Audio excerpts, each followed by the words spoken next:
Une douce odeur plane à l'atelier du chocolatier Madeleine, sur le front de mer de Rockaway, à New York.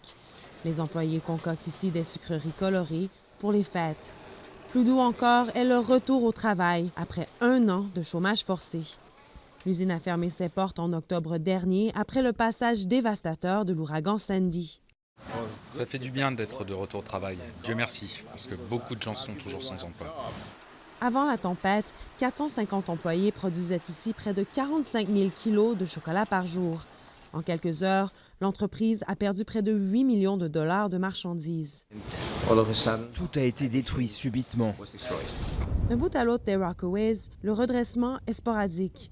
Malgré les efforts de reconstruction, un grand nombre de maisons restent vides, les fenêtres murées. La promenade du front de mer, pilier central de la communauté, n'est toujours pas complétée. Pour faire ses courses, il faut marcher longtemps avant de trouver une épicerie ouverte. Le révérend Mullings, dont l'église fut un des premiers points de secours après la tempête, pense que la communauté a encore besoin d'aide. Boîtes de conserve et vêtements chauds, rangés dans l'entrepôt de l'église, sont encore distribués 2 fois par semaine. Mais le révérend est optimiste. La tempête a selon lui rapproché les habitants de son quartier.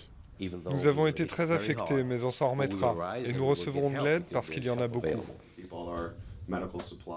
Et l'aide arrive aussi sous forme de services médicaux accessibles. L'organisme Docteurs du Monde vient d'ouvrir une clinique gratuite. L'autre conséquence de Sandy, ce sont les complications en matière de santé mentale, comme le stress post-traumatique, l'anxiété, la dépression. Nous avons un partenariat avec un service d'infirmières à domicile pour réaliser des interventions gratuites pour ce type de problème. De retour chez Madeleine, près d'un tiers de la production est en marche. L'entreprise familiale a déjà réembauché 120 employés et espère le retour de son équipe entière d'ici 1 an.